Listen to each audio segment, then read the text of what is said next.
Hey guys, so today I'm going to tell you how you can avoid tolls, in Google Maps. If you guys find this video helpful, give it a thumbs up, subscribe to my YouTube channel, it is Smart Tech. So let's get in. Now what you need to do is open up, a Google Maps in your phone and then select a trip that you want to move.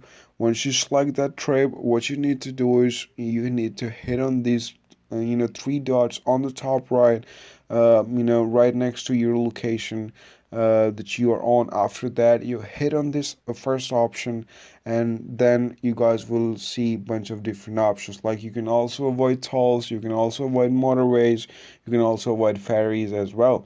But for the course of this video, what I'm telling you is how you can avoid tolls, um, you know, so that you can, continue your journey.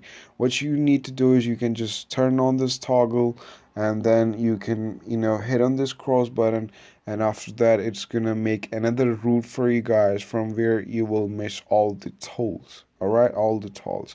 So that's how you can, avoid toll roads in Google Maps. So for the course of this video, guys, that's it. If you guys find this video helpful, give it a thumbs up, subscribe to my YouTube channel. It is Smart Tech. So see you in the next video. Peace.